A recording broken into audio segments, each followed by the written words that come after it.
What are you doing? I'll tell you what you're doing. You're listening to the Elder Scrolls Lorecast. Either you are, or I'll be skipping rope with your entrails. This podcast is brought to you by our patrons at patreon.com/Elder Scrolls Lorecast. Robots Radio. Games, lore, stories, community. Just press play.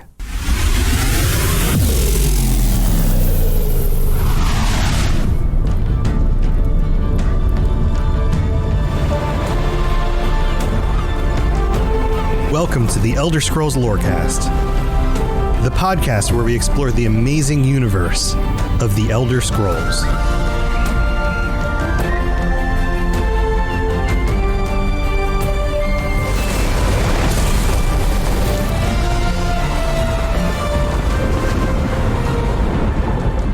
Adventurers, may the light of the infinite energies lady guide you. I didn't say that as well as I merged infinite energies and bright lady together. That was terrible. I'm not redoing it. Close enough. Close enough. Hey guys, welcome back to the Elder Scrolls Lorecast. This is Tom, or Robots. Lotus is with me as usual, and we're talking about Meridia this week. Lotus, how are you? I'm good. How are you doing? Doing all right. We finally got to Meridia. We've been going through the Daedric princes as usual. We had a little distraction last week, if you happened to notice, where we were invaded by a few Daedric princes. And now that we're done with that, we can get back to the whole getting through all of these. But we're at Meridia, and if you've been listening to this show, then you know that we've got some suspicions, I guess you could say. Some suspicions about the Bright Lady. Yes, it's I'm very curious if all of this long play, seemingly good, but maybe not, when you kind of look past just the surface of Meridia helped us originally with the Soul Burst quest line. Yeah, she might not be quite all that she appears. She is a Daedric prince, after all. That is correct. And we're, of course, going to go through all the details about her. Well, not all the details, but a lot of the details. We're going to get a little deeper than I did on the original episode where we went over Meridia. So hold on to your butts, because there's some really cool stuff going on here. And we're going to explain a little bit more about our suspicions this week. So let's dig right in. Meridia, the Lady of Infinite Energies. I totally messed that up. Also known as the Bright Lady, strict but fair arbiter of inner luminance. What? Ooh la la. Ooh la la. The Sunfire, the Radiant One, the Keeper, the Lady of Light, and the Prince of Life. She is known for being the Daedric Prince of Life and Light, and is associated with the energies of living things. So often when you see her portrayed, there's this halo of golden light around her statue or around somebody who she's possessing at the time in order to say something, and all of a sudden, boop, they like light up like a light bulb. So if you see Daedric Prince stuff happening and it looks like a bright light or an angelic kind of big winged shape, that's probably Meridia. That's kind of her MO. Yeah. Yeah. There's a lot about Meridia that looks very holy, very bright. And you think of like the light and dark thing that's often, a trope in so many things.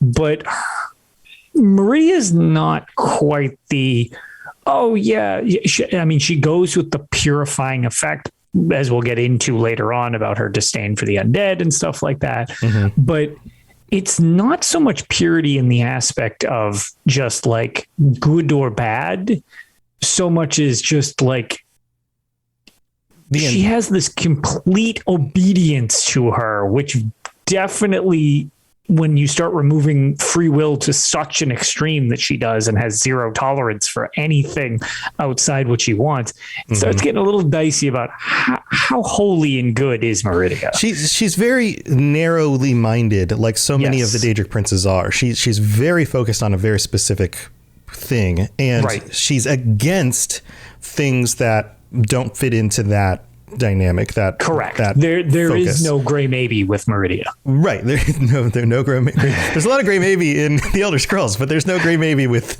Meridia. So she has a natural hatred of the undead, and connected with that would be some of the other Daedric princes who she's constantly in competition with. Molag Bal in particular, and everything that Molag Bal does. She is kind of the Daedric prince antipode, like the opposite end of the spectrum to Molag Bal. Right. So, but they're also all still Daedric princes. So yes, there is that selfish nature that whatever her goal is only known to her, and it may not even make sense to mortals. All of that stuff still applies. Yep, definitely. Yeah. So, she also goes by a few other names. She's also referred to as the Glister Witch and the Lady of Greed by people who view her less favorably.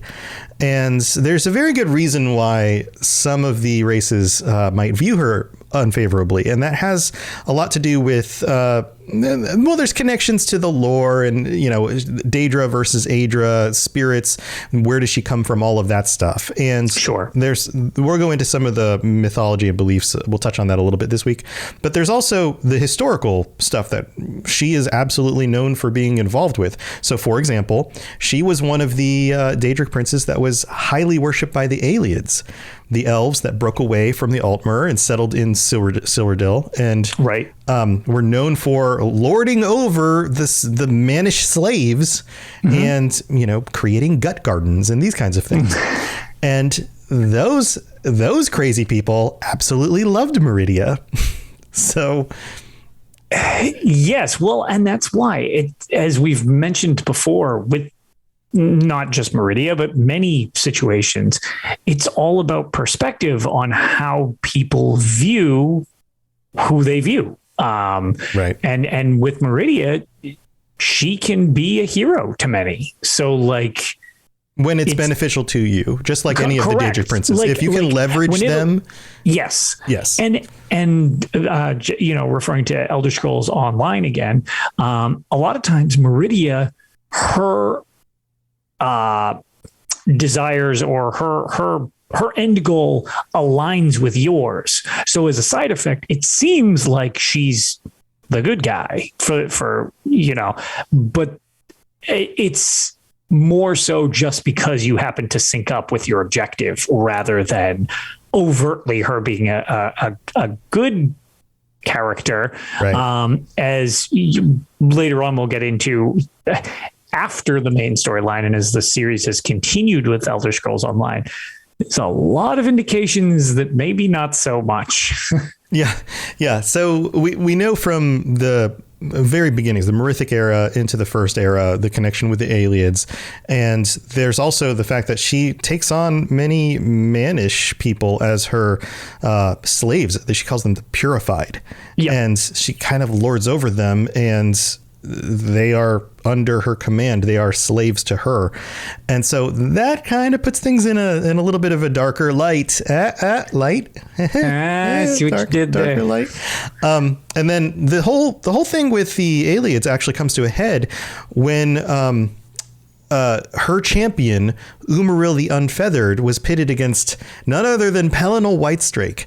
And if you don't know who Pellinal Whitestrake is, go back, listen to our episode. He is potentially a gay cyborg from the future who gets sent back in time in order to help free humanity, but also he's basically the Terminator. Yeah. But then goes completely off the rails as well. Right. And kills a bunch of elves and Khajiit and whatever. Anyway, without digging too much into Pellinal stuff, she has a champion named Umaril the Unfeathered. And there's an entire expansion to Oblivion about this, where you have to put together the pieces of the, what are they called? They're, I forget what they're called. There's like 8 pieces of something that you as the hero put together in order to understand how Pellinal fought against Umaril the Unfeathered. Unfettered. Yeah. I was going to say, I forget the name of that armor that you put back together. Yeah. And then you get the blessing of Talos, and all of this stuff comes together in order. Right. Yeah. In order to fight against Umaril, and Umaril is interesting. Like, if you actually dig into this, we could do a whole episode about Umaril. Umaril is a half elf, like the Aelids. The Aelids were elf, and half divine. And the only reference to this is in the Song of Pelennor, volume 3, where Umaril is described as a half elf. Elf. Did I say with the th? Elf, half elf, and is part Ada, meaning like one of these greater beings, and we are never told who. And chances are, it's most likely not Meridia, because he's got kind of this almost intimate connection to Meridia. Right. But maybe it is, because why not? Right. Because wacky stuff happens. Sure. I mean, the series is very grounded all the time. All the time. I mean, yeah. But like, this might be super gross, but maybe that's the way things are. And Umaril is undying because of this half divine bloodline that Umaril has. And basically gets banished into who knows where, oblivion somewhere, and then several thousand years later comes back into the world during the events of Elder Scrolls 4 Oblivion. Right. And then you have to basically destroy him. And this time you not only kill his body, but you go hunt down his spirit as well in order to rid him from the world. So that's probably another really good reason why Meridia might not be a good guy. Right. So anyway, that's a whole nother thing. Just wanted to put that out there. It's very well known that like she was connected with all of that, and had she had her way, the Aelids would have maintained control of Cyrodiil. The Manish empires would have been. The whole line that goes all the way through, the Dragonborn leaders, all of that stuff wouldn't have happened. Which, when you think about it specifically, pits her very much against Akatosh, because the line of emperors was basically set up through the blessings of Akatosh. And there's also another dynamic here. Meridia is known to have some powers over time. Right. So this is kind of interesting, because she and Akatosh are not the same thing. In fact, they are pitted against each other in some cases. And he's the time god, and yet she has some control over time as well. Yeah, which I can't imagine sharing that type of power probably goes over too well amongst deities. Yeah. So there's a lot of speculation about her origins, how she came into being part of the Daedric, the number of Daedric princes, all of those things. There's one belief that she was one of the Magna-Gi, yep. And yes. Yeah, so the Magna-Gi being the divine beings from Aetherius, that she was originally of, and there's some theories that all Daedric princes actually came from Aetherius, that none of them were Patamaic, that's a whole other thing. But in this belief, some of them are not from Aetherius, but she would have been one of them. She was a creation of Magnus, and Magnus didn't actually have children, but created children, and then left them to do what they're going to do. And she actually mantled a Daedric prince very, very early on in order to take her place among the pantheon of Daedric princes. Which, that's pretty neat that I mean, again, it's hard to tell if that ends up being the exact case, but it's a cool idea for the creation potentially of Meridia, because it makes her a little more unique than some of the others. Well, it also connects her to light. Magnus is the source of magicka in the world, and one of the theories is that the magicka comes through the holes in the sky, the sun and the moon and the stars. And if she was a creation of Magnus, then some of that light is now connected to her, and so she is a beacon among these otherwise dark Daedric princes because of her origin, which is really kind of a cool way to think about it. So this also ties into the Khajiit beliefs. We're not going to go through all of the different types of beliefs on her, but I found the Khajiit to be very interesting. It says here on the UESP, friends of the show, UESP, go check them. Tales Tamriel, part of the UESP. Go check out all their stuff. Crossover. It says here in the UESP article on her, ancient texts claim that Meridia, as she previously was known, false spirit of greed and the orphaned Glimmer, is the daughter of Magris. So Magris, Magnus. The Khajiit names are always more cat-like pronunciations of the words, which is always fun, who loved only himself and his own creations. Magris did not take a mate, but instead forged children of the Aether. Meridia is a cold spirit born of light without love. And I think this goes to that whole connection of her being amoral, a beacon of light, but not necessarily morality. She is intellect without wisdom, knowledge without purpose. She is the consort of demons, and some songs blame her for orchestrating the death of mighty Lorcage. So that'd be Lorcan. When Meridia dared assault the lattice with intent, being the first to do so along Dagon and Malug, so basically two of the other Daedric princes who are extremely powerful, Azura struck her down before the Varliant's gate. Didn't pronounce that right. And dragged her away from it. She then cast Meridia into the void and bound her there with mirrors, which would make sense if you're a being of light to bind something with mirrors. You surround it with mirrors and the light can't get out. It just keeps bouncing around, right? Right. The nomads say she has since escaped. Modern Khajiit may not acknowledge the Nunda myths, as the Riddlethar cult altered or removed many of their deities following the creation of the Elsewhere Confederacy, and she is not mentioned in the modern creation story told by the clan mother Anissi. But I think that some of these older stories might actually have, I mean, if they're not true, capital T true, they reflect a lot of insight into who these people are, at least their character. Right. So what do you think about that? I think that's pretty freaking cool. Yeah, that's definitely kind of an interesting. The Khajiit versions have some really cool, different versions of a lot of different things. We saw it a lot with the Divines, and even a lot of the times with the Daedric princes, like with Meridia right there. It's like their stories and their culture, even when it's very similar, has a very cool, unique way, unique twist to it compared to the other versions and stuff like that, which I always appreciate. Yeah, I like so much that there's a distinct difference between the Khajiit version of these stories and the elf version, the Altmer version. And I think a lot of it has to do that it's not tied up in their identity.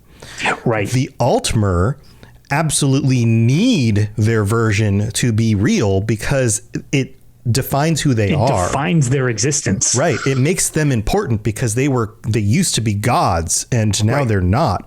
Right. The Khajiit are like, let me tell you a story.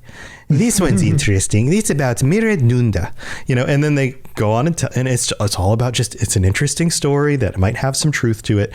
And there's very little actually tied into their identity. So if it's not actually real, it may be real, it may be not.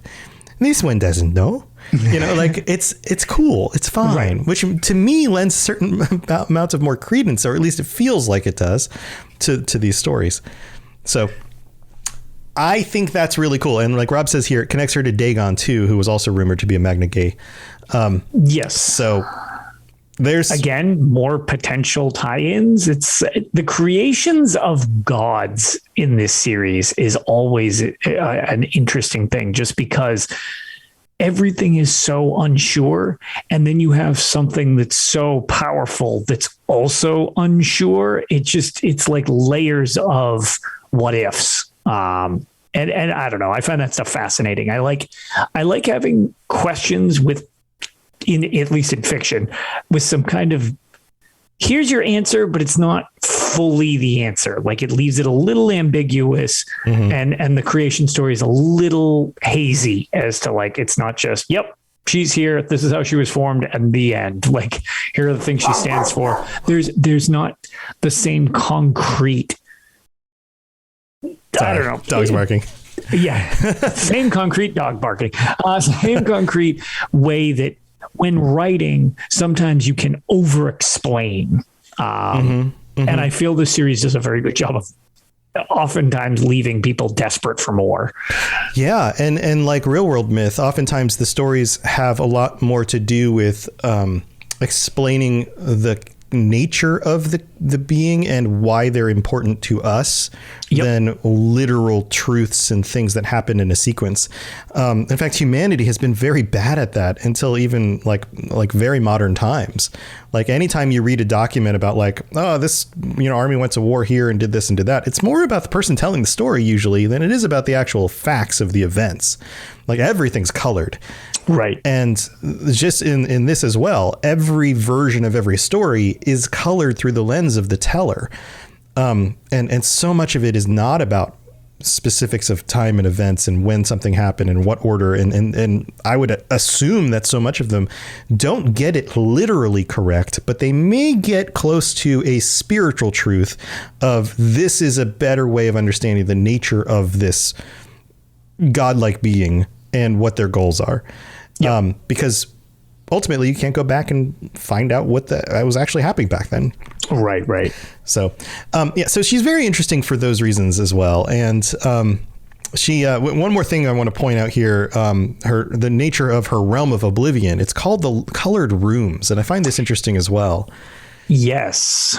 So, we don't get to see the colored rooms much at all, but what we do know is that they resemble a cross between like a coral reef and a field of floating stones with lots of colorful trails and dusts and clouds and light. The ground between the stones looks like luminescent water, but is solid enough to walk on. And the skies are described as floating effluvium oceans of crimson. So it's very beautiful compared to many of these other realms that we see, which are either spooky or hellscapes or whatever. Right. The other thing too, which I wish we had seen more, because like you said, it's very limited in the series when we see it. There's actually 2 points in the Elder Scrolls Online where you get to see it briefly. But again, I don't know. It's weird because it makes you want to see more. It's very celestial from when you kind of get a good look at it. Which makes sense. And she's the Lady of Lights. Lights. Exactly, what are the natural lights in the world? Stars. Right. So, you just for a gauge, I mean, it doesn't really spoil anything, but for a gauge, there is a point in the main storyline campaign of Vanilla that you will go to the colored rooms, and then there's actually a dungeon called the Depths of Malatar, and in the Depths of Malatar dungeon, during the final boss fight, there is a phase in which you go to the colored rooms and have a battle, because it is a Meridian cult actually that you're dealing with. Again, interesting that suddenly your situation no longer aligns with her, and now you're battling one of her cults. And oftentimes some of the enemies you'll encounter are Aurorans, which are her Daedra, which we can kind of get into later on. Yeah, I mean they're basically like knights with metallic golden looking knights. They are, with very little ability to they seem almost completely brainwashed. Like they're just like zealots for her. Which is they give off a very creepy vibe because of just that like hollowed out kind of nothing behind the face mask type of deal. It's just like, I fight for Meridia and there is no more. This is it. Like brainwashed slaves. Yeah, exactly. Yeah. And that's just it, because one of the things that she won't tolerate is essentially free thought if it doesn't align with her. So her troops embody that completely. So yeah. So, that also connects back to Umaril, who looks like kind of like one of those, but just really big, like a much bigger version of that. There's also this little note here, which I find really interesting, that Mankar Cameron, who we talked about before, once claimed that the realm of Cold Harbor in his dialogue in Oblivion belongs to Meridia, in spite of it belonging to Molag Bal. And I have to wonder if this is like, was this a goof in somebody's writing back during the time of Oblivion? Or is this something that Mankar Cameron knows about the true nature of Cold Harbor? Like, was it originally the realm of Meridia until that area was taken over by Molag Bal? Like, did Molag Bal conquer Cold Harbor and take it from her? Right. Which is kind of cool if it is. Yeah, and she's actually again, I guess this if base game stuff, but I guess if you're still trying to avoid any type of spoiler, this will be a little bit of a spoiler toward the latter half, not the end, but the latter half of the original story to Elder Scrolls Online. She's able to basically force her way into that realm, which kind of also potentially lends credence to that, because oftentimes there's not a lot of Oblivion plane skipping between Daedric princes and each other. Yeah, they kind of section themselves off from each other, and they're basically not allowed in. Yeah. So that's also interesting that there's kind of a little bit of crossover there where, okay, maybe there is some more credence to that. Who knows? Mm-hmm. Mm-hmm. Yeah, I love how this stuff is all just kind of like maybe not. We don't really know. But anyway, that's where we are with Meridia. We're going to get more into the some speculation around just some of the stuff at the end. Yeah. Well, why might she be a big bad in the series, or especially in ESO? And then we're going to get into some of the artifacts and stuff. But first, we have to go thank our patrons, so stay tuned. This is Miss Morak, Dragonborn, and you are educating yourself to the Elder Scrolls Lorecast. All right, so here we are in the middle of the show. Hope you guys are enjoying the Wes Johnson dialogue stuff he left for us. So we have to thank our patrons right now, because we got 3 new ones. We have Ryan E. and Jaden A. and Jose P. Welcome to the Patreon. Thank you so much, all 3 of you, for signing up and for being here. This raises our numbers to a total of 103 right now, 103 current patrons, including our Daedric Princes, Mr. Gummy Boy, Kira, Noodle Al Dente, and Riverwood Chicken. Thank you so much to all of you. Big thanks for supporting the show. I can't tell you how much I appreciate it, because this allows me to do this as a full-time thing. So thank you to all of you guys. I hope you're enjoying all the different rewards you're getting, all the episodes, the early, like the first 90-ish episodes that were banked and that are part of the Patreon. You get access to all that, ad-free episodes that come out a day early, and our patron chat, which is going to be happening next week. Now, Lotus, I've got some schedule conflicts for next week. Normally we would do it on Thursday, but I think I might not be able to do it Thursday, but maybe we could do it Tuesday. Would you be free? Yeah, we'll take a look, see what we can figure out. Yeah, we'll figure out a time, and might have to do it earlier in the week. And if we can't figure out a time that works for everybody next week, we'll just delay it a week, and we'll still just let everybody join us and just do it a little bit later. But if we could knock that out, maybe, I don't know, 10 o'clock on Tuesday. 10, would that be too late? Let me take a look. I think I might be able to swing that. Okay. Yeah, we'll figure it out, and we'll let you guys know. But thank you to everybody for being here and supporting the show. We also have a new review that came in from Seminarium Lord. Man, my pronunciations tonight are terrible. This one's great. So this is on Apple Podcast. Whiz Sassafras Pumpkin Cheese Podcast Extraordinaire. I don't think I've ever read a title quite like that. 5 stars. Boom. Straight from Oblivion comes Tom or Robots, a voice from the Nether talking to us about the secrets and the knowledge behind the Elder Scrolls. Kind of suspicious. I think he might be Herman Mora in disguise. Look out, Lotus. Great show, great detailing, and an amazing crew. I'm a longtime listener, and I love the community efforts and love being able to just chillax and listen while doing work stuff. 14 out of 10 stars.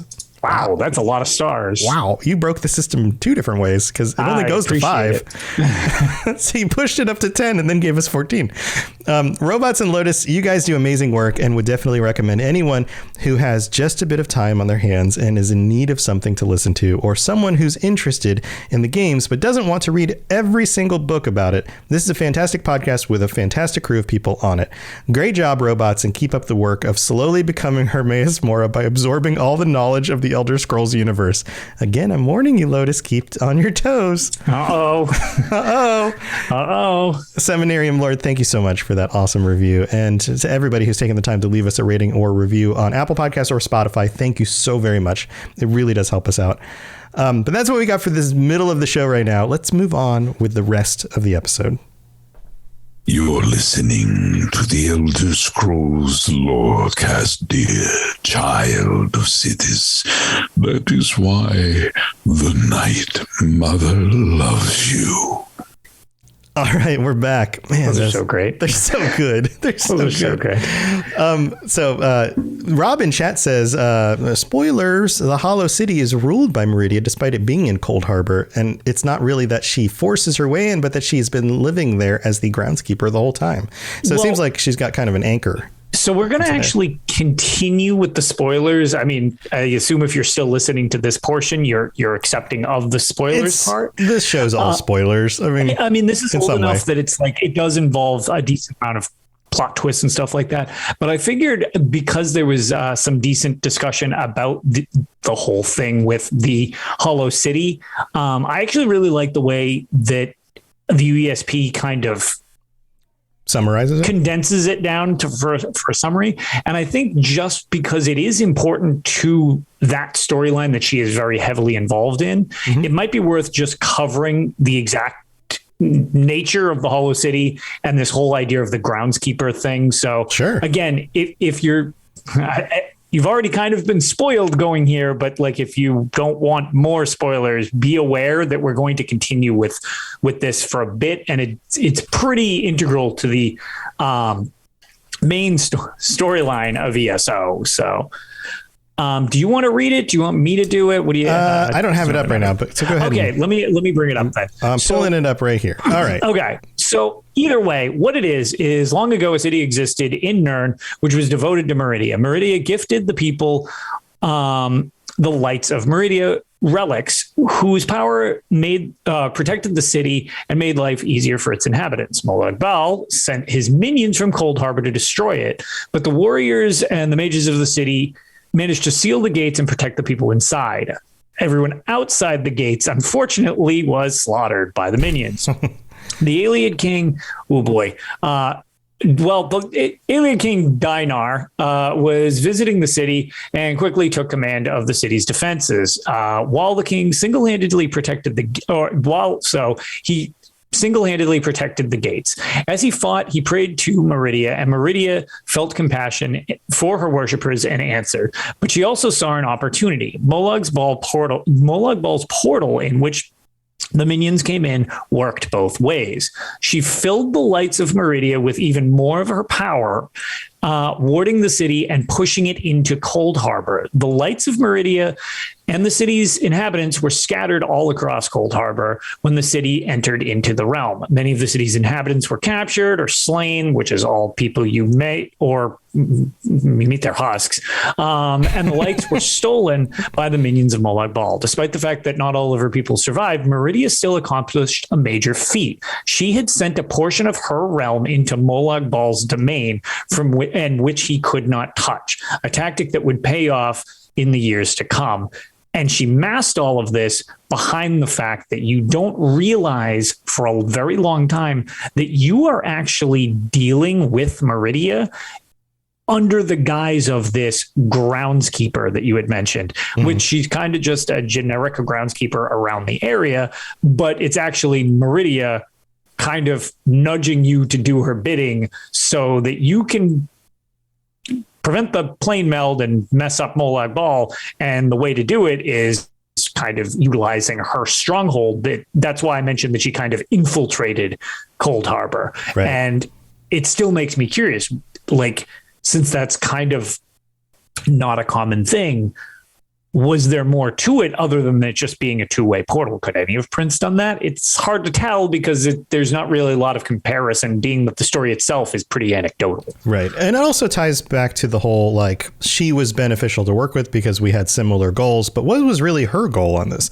Like, seems like she didn't want Molag Bal taking over Nirn. That makes sense. But it sounds like she also took advantage of this in order to infiltrate his own realm. and like land a blow on him that way, which would make sense. They're in competition with each other. Sure. We get that. But the way she does these things, and I think this connects back to some of your suspicions about what else is going on behind the scenes in ESO. Yeah. She, like, from the beginning of the ESO story, we work with her not knowing that it's her in order to further some of her goals. And then throughout every expansion that we've had, we haven't really had to deal with her again that much. I mean, a little bit here and there, but like for the most part, it seems like she uses this guise of being a good guy, because at first she looks like a good guy, all bright lights and angelic and all of that, in order to, in some ways, in very sneaky ways, manipulate mortals into doing the things that she actually wants. Would you say that that's part of very much so? And it's under the guise of being like, and that's, I think, one of the main things that helps manipulate those that work for her, is it's under the guise of something that seems noble or seems good, and it might have very different meanings. And you might also think, because this is a story where she actually responds to the siege, like she takes care of her followers. I think maybe this would be a good way to bring into there's a temple in the Greymoor expansion that they're praying for her help. And it's in the same location in both Skyrim, in Elder Scrolls 5, and in ESO. It's the same temple, actually. Correct. It is the same temple. Right. So the thing is, in Elder Scrolls Online, during that the Grey Host coming in, you have the situation of, okay, well, this is all happening. There are Hero Storms dumping in, all sorts of chaos going on and stuff like that. And her priests and priestesses are like, oh my God, please help us. Like, you know, vampires are coming in, everything's getting destroyed. A Hero Storm literally like opens up right above it. And it's like, oh my God, this can't be good. And they're just like, hello, getting torn apart. Hello. Right. They all just get torn apart and murdered. And she does a big pile of nothing and just lets them all get murdered, which is like, which doesn't always seem to be her MO. Like sometimes she responds, like people pray to her, she shows up, like she's very active. Right. And in that situation, it's kind of like, okay, well, was it because that she was busy with something else? Like, or did she just like, I don't care about this. Like, whatever, knock yourselves out. I can't be bothered right now. I'm doing something else. Yeah. Yeah, I mean, there's some questions about that. So Ben in chat says, watch her be the next big bag. Big bag? Did I say bag? What is wrong with me today? Nailing it. Big bad in the next year's expansion. I think that of the Daedric princes, there were really only a handful that have like world-shaking potential. And somebody like Molag Bal, somebody like Mehrunes Dagon, and somebody like Meridia, I think are among like a small handful. I'd have to think through all of the others. But for the most part, they all kind of do their own things and just seem like a nuisance and they just do their things. Right. But some of them I think might be powerful to actually change the world. And I think she's one of them. Yeah. And I believe that she's got another situation where I always assumed that this was what related to Molag Bal's quote at a Dark Anchor, is that there are crueler masters than I when you shut down one of his Dark Anchors. One of the quotes that is just got a myriad of things he'll yell out to insult you or whatever. Which makes you go, wait a minute, no, come on. You're freaking Molag Bal. You're Molag Bal. And I always wondered if that was a nod kind of just at the fact it's like, bruh, you don't even realize that you're helping somebody who's just going to brainwash you again later. and it's, you know, cruelty from a perspective of that is, you know, it's really, Molag Bal's really far down that list of being not just horrific. Right. But every form of torture. Exactly. Like, yes. But at the same time, like, it just made me think that it's like there's something more to being deceived, and again, or your free will being completely removed, right? Which is a horrifying thing.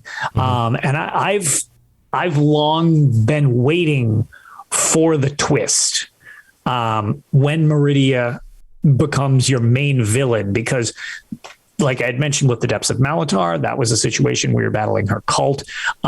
There's another one, because spoilers, unfortunately, will continue, as she's pretty integral to a lot of the Elder Scrolls Online. So if you don't want Somerset spoilers, I forewarning here as well. As it was just mentioned in chat, Darian Gutier is a character that you run into and are under the impression dies in the vanilla campaign, but then comes back later on as like this golden knight. And you don't even realize who it is for quite a while. And, you know, he's almost comic relief at points, but he's pretty useful. The reason that it's a little disturbing in regards of what he does and doesn't do of his own free will is when you complete the Somerset storyline, the guards in the palace will be talking, and you can actually overhear them mention it if you don't find it on your own, that a glowing book appeared upstairs. And if you go up the stairs of the palace, you will find this book, and it's basically the journal of Darren.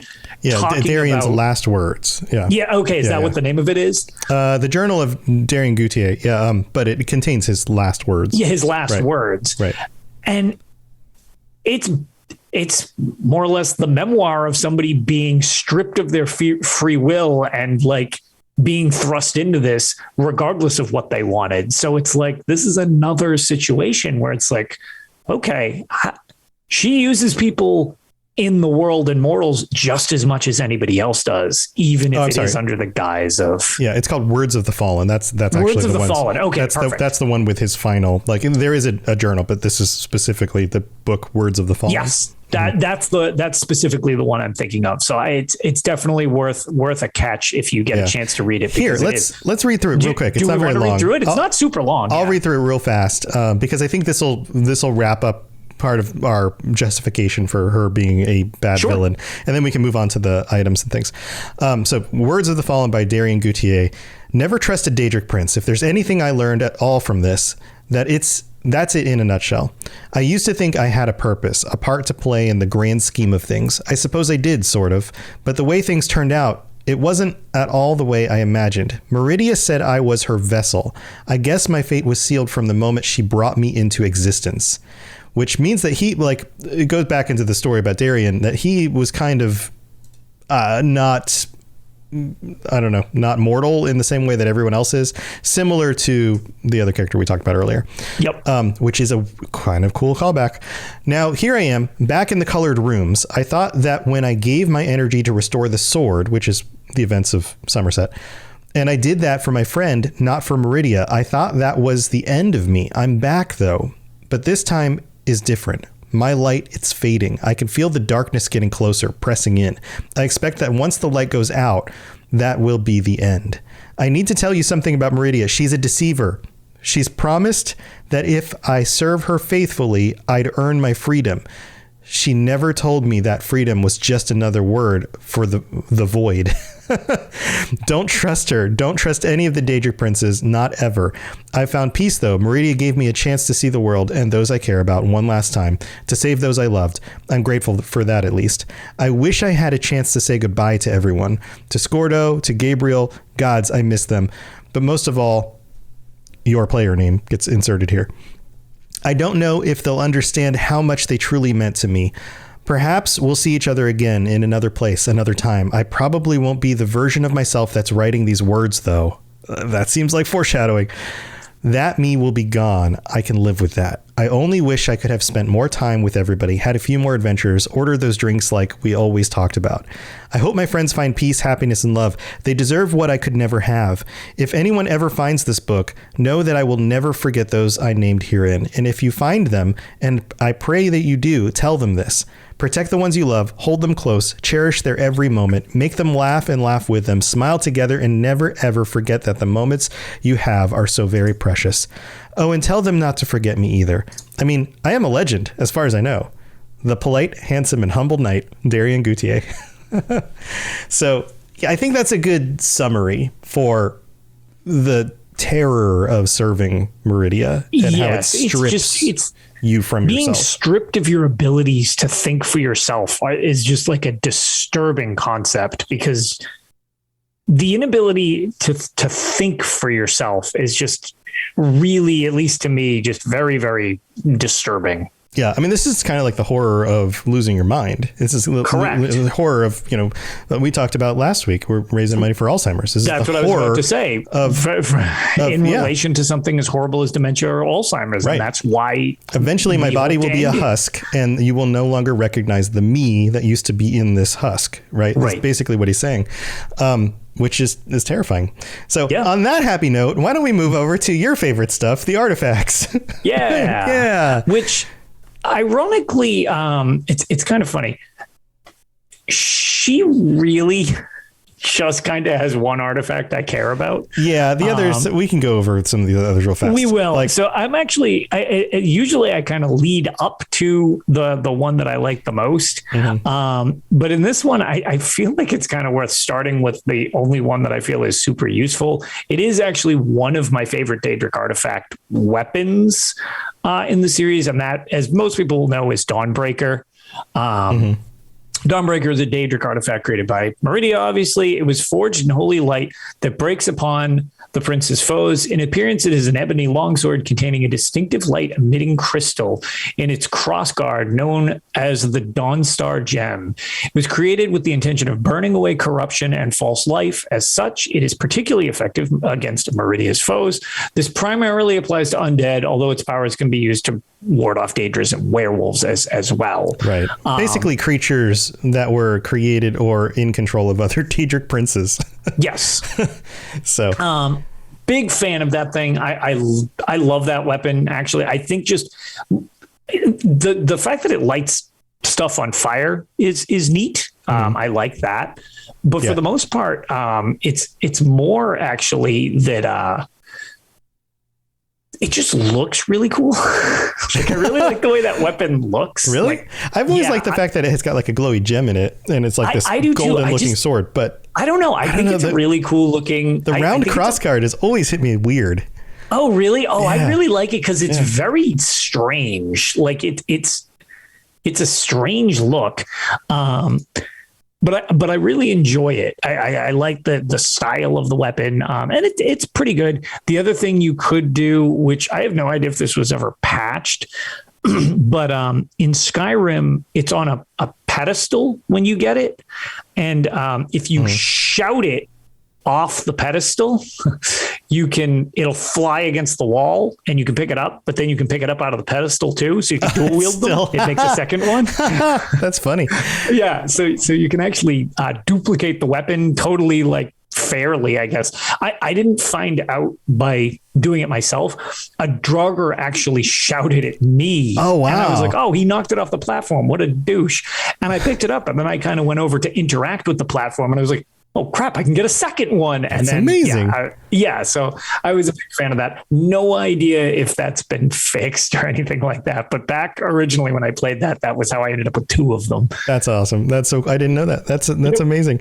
So we got that one. That's kind of the big, well-known one. That's the big one. Yeah. And a little side note here. She's also associated with the Ring of Khajiit. We've talked about the Ring of Khajiit before because it was connected potentially to Mephala.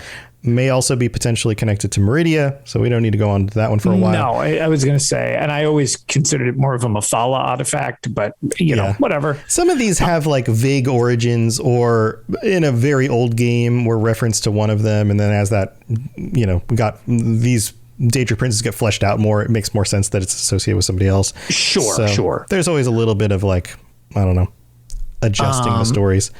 What about the Opal Charm? Yeah, so the Opal Charm is an artifact associated with Meridia, which has been enchanted to pull light directly from her realm of the colored rooms. This light is capable of temporarily manifesting physical objects when mastered, which sounds pretty neat. Yeah. Reflecting its creator's obsession for conformity, the charm also unifies the life force of the artifact bearer and their followers, not allowing any to die till the wearer itself is slain. So it's basically just, I guess, just... It's kind of what she does, where she takes control over her servants and then basically grants them undeath. But they're not undead. It's just they're not undead in the immortal type of way. Right, they're immortal. They can't die until she allows them to be killed. That kind of thing. Yeah. And then in appearance, it is engraved. It is in egg-shaped or egg-sized opal that is cast in gold and hung around a chain. Even while inactive, it is capable of illuminating an entire shrine, which is just kind of a funny little note. Yeah. But yeah, I actually, unless I'm mistaken, I don't believe the Opal Charm has ever been in one of the games. Not that, this is one of the ones that I was like, I don't really know. Yeah, I have no recollection of this. And it does not It's an ESO thing. Yes. So it's connected to the Knights of the Silver Rose. Yeah, but it doesn't look like you're specifically... I don't know that you wield it. Right. Yeah, that was kind of what I thought. Do you want to cover the prismatic core? Yeah, so the prismatic core was a powerful crystal that powered the prismatic weapon created by the willing sacrifices of many priestesses of Meridia. So you wonder what they're doing in those temples? That's what they're doing. It was given to the forces of the alien city-state of Delodil during the early First Era so that they could defeat their Moleg Ball worshipping enemy of Abagarless and destroy the Mortum Vivicus. The destruction of Abagarless was successful, but the weapon was ruined in the attempt. The crystal powering it was salvaged, although drained of its power, and 5 alien heroes set out to the Dwemer ruin of Mzinald. Because Dwemer didn't like vowels to hide the crystal so that the forces of Moleg Bal could not find it. The priestess Valasha sacrificed herself to repower the crystal, and the rest of the heroes giving their lives to safeguard. It was later recovered by the Fighters Guild in the Second Era of 582, so ESO, and reforged into the prismatic weapon. The prismatic weapon was used by the guild's champions to destroy the Mortum Vivicus once and for all. So oftentimes when these are laid out in this kind of way, and it's like, and then the Fighters Guild did this thing in the time that ESO happened, it's because it's connected to a side story. There's usually a side quest where this comes up. So then we have Meridia's Beacon. Yes, which is the one that's most notably, everybody knows the entrance to this quest where another hand touches the beacon. Another hand touches the beacon. And yeah, you can get lifted off into the sky for a very dramatic situation.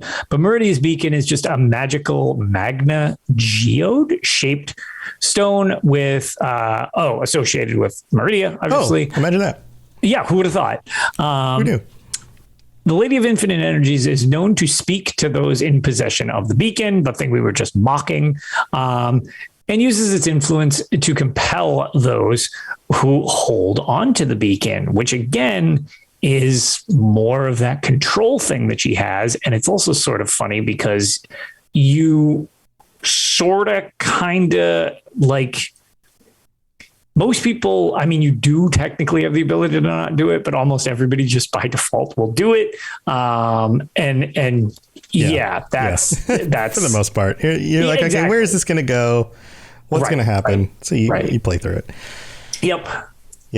All right. So it's time to wrap up the show with a little bit of trivia and the voice actor who plays Meridia. So did you know, Lotus, that even in Skyrim, if the Dragonborn, you, are a vampire, Meridia will still openly accept aid and reward you with Dawnbreaker. It doesn't actually stop that quest line from going. That's kind of interesting because I don't like being a vampire in Skyrim, so I guess I'd never tested that. I also have a tendency to go for that relatively quick. But she doesn't stop you. There's not like a built-in wall or dialogue that they put in the game that was like, "Halt, unclean one. You are not worthy of this." Yeah, you don't need to be cleansed first or anything like that. Yeah, interesting. Nothing like that. It's totally not a thing. Feel like that was more of an oversight than anything deeper. Probably. Yeah. I bet there's also a mod at this point that fixes that. Oh, almost certainly. Almost certainly. Yeah. So Meridia is voiced by Jean Gilpin. And Jean Gilpin is interesting because, first of all, very long lists of roles, both early career acting roles and then a lot of voice acting over the last, say, 20 years. And in Elder Scrolls, I'm trying to, there's so many in here, I lost the spot where it was at. The Elder Scrolls Skyrim, she also voices Elenwen and Boethia. So we talked about her on the Boethia episode. So also Elenwen. Her career started back in 1971 and showed up on some TV series and things like that. Also known for doing a lot of cartoon voices, like additional voices on Garfield, A Tale of Two Kitties. The classic. The classic, right?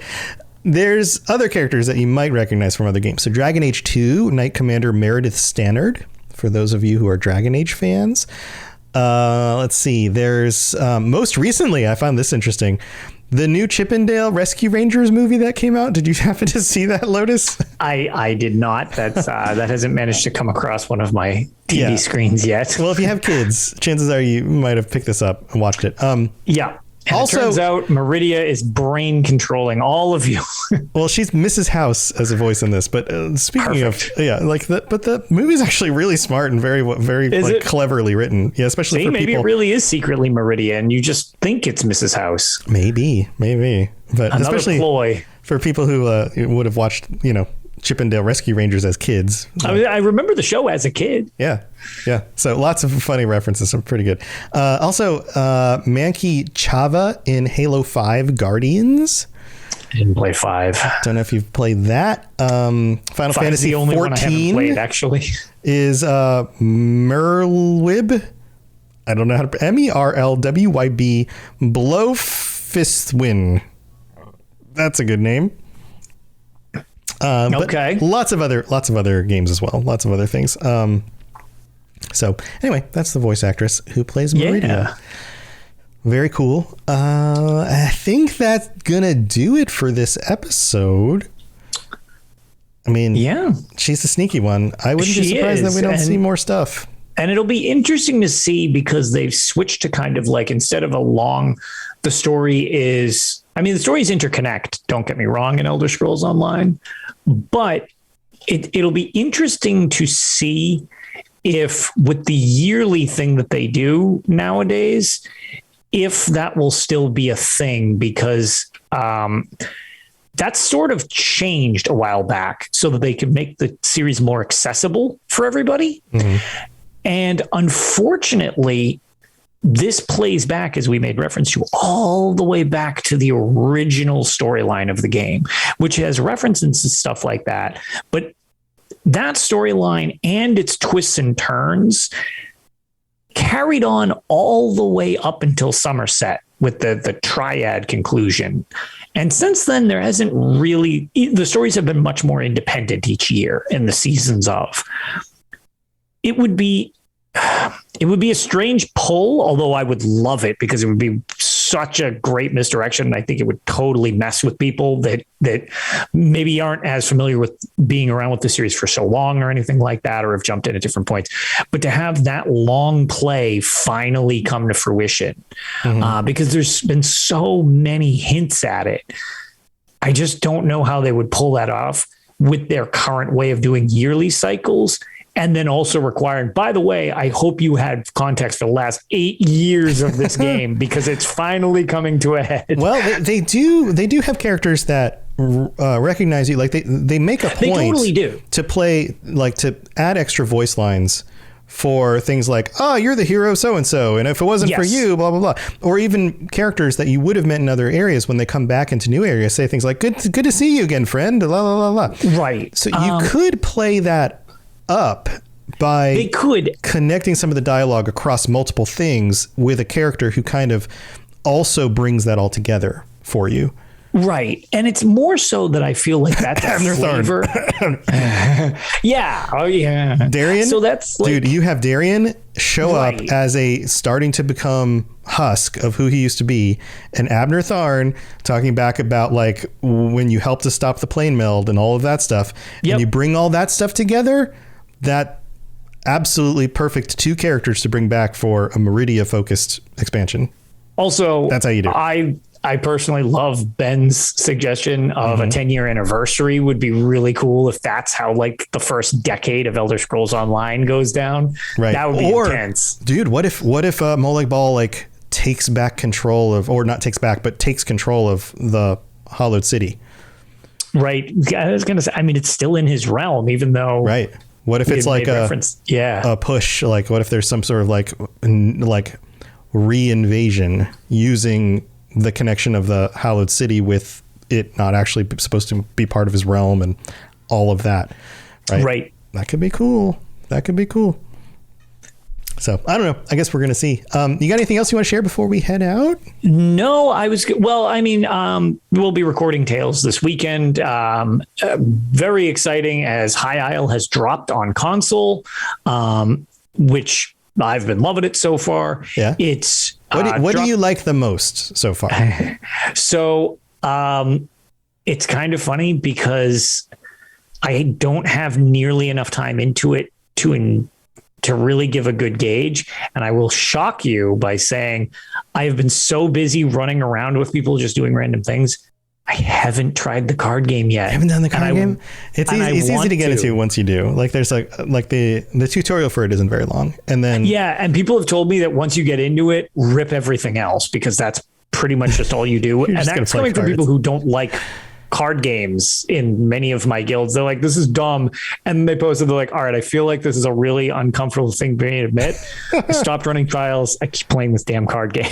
Yeah. I'm like, yeah, that's what I keep hearing.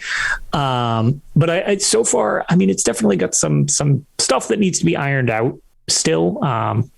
But overall, my experience has been very good with it. I've had a lot of fun with it. And the stream we did on launch day went off without a hitch. Totally had no connectivity issues or anything like that. Nice. And it's not quite over yet because we're still raising money for it. But I just set a little $200 goal because I haven't had time to like commit to constantly streaming or anything like that. And we're actually already at $160 raised from my portion of the 200 for the Ending Alzheimer's thing, which Wes Johnson had mentioned last time he was on the show. And the charity as a team is at, what was it, 18,000 or something like that? Oh, I think they crossed 20 recently. Did they break 20? Yeah, I think that was this morning. So it's like the whole team is doing amazing, and everybody's contributions getting added together is just phenomenal to see. So it doesn't need to be mine if you're looking to get involved. There's still bunches of people doing all sorts of great events for it. You can obviously check mine out as well. It's just on my Twitch channel and on Twitter. But yeah, it's going really well, and I'm really happy to see it because it's another fantastic cause. Yeah, awesome stuff. Definitely go check that stuff out. It's still happening if you're watching us live. I think it runs through this weekend. It will run through this weekend. That's why I was going to say we're nearly at our goal, and I know a lot of people are closing in on theirs as well. So there's still time. Yeah. So awesome stuff. It was so nice to have Wes again on our show with us last week. And those bumpers are phenomenal. Yeah. And if you're interested in more voice actors, I got a chance to interview 9 of the Fallout 4 voice actors, including Wes Johnson, last week, and that is up on the Fallout Lorecast feed. So if you want to go listen to that, you can do that as well. And also a big shout out to Jillian and Rob the Princess, who have been reinvigorating our PC Lorecasters Guild. I did some events with them last week and got to play through some stuff. We took out some world bosses. We knocked out some vents, knocked through some of the world stuff, and shared daily quests in order for us to do multiple world bosses and get rewards for every one of them, which was funny you say that cool. Because Ben, as well as Rob and a bunch of people were hanging out with us on stream. And since I kind of represent the console side, I didn't know what to do for my stream. I was just like, oh, I just want to see High Isle. It's beautiful. And the stream, by the way. Oh, it is. I love the design of it. Yeah. And the stream ended up being nearly 7 hours of us doing exactly what you just said. Mm-hmm. We were just running around the map doing repeatable dailies, delves, dungeons, world bosses, volcanic vents. And we just kept sharing the quest with each other. And there were enough of us with different characters that we actually did it for 7 hours. And I was like, I need to stop streaming. I have to go to work tomorrow. Nice. So yeah. If you're looking for people to play with on PC, if you are part of Guild already, log back in, check it out. We'll have people actively doing stuff. If you aren't part of the PC Guild, you can join us on the Discord. Just look for the channel where you join the Guild. You do a little thing, a little command in there, you'll see it. Yep. Or just ask if you jump on the Discord, how do I join the guild? People will help you out. And then look for the notifications both in the channel on the Discord and on the daily updates for the guild when you log in. So if you want to make sure you get together with other people and play stuff, everybody's super nice. Everyone has an awesome time together. That's just what we do around here. So go check that out. Otherwise, I've got all my shows, robotsradio.net, for all the other podcasts and all the other things I do, helping out new podcasters with the Rocket Club and the book I wrote about video game podcasting. All that stuff's available on the website. So go check that out. And of course, we'll see you next week sometime. Hopefully we'll figure it out. Maybe Tuesday next week, patrons. And other than that, stay safe out there. We'll see you guys later. Bye, everybody. Bye, everybody. Thanks for joining us. We'd love to hear from you. You can reach me on Twitter at robots_radio or Lotus of Doom at Lotus of Doom. Also, you can join us on the Robots Radio Discord channel. You can easily just search Robots Radio Discord on Google or check the description underneath the podcast. Also, this podcast is recorded live every week on Thursday nights, 9 p.m. Eastern, 6 p.m. Pacific on the Robots Radio channels on Twitch, YouTube, and on Facebook. So just search Robots Radio on any of those platforms. Come join us. We'd love to chat with you while we record the show, or before or after. Either way, just come hang out with us. And if you're looking for more information about my shows and the shows on the Robots Radio Network, go to robotsradio.net for all the information about all the shows on the network, including the Robots Radio Rocket Club, where I help both new and existing podcasters to grow their shows, build their audiences, and create the best podcasts they possibly can. All of that at robotsradio.net. We'll see you next time.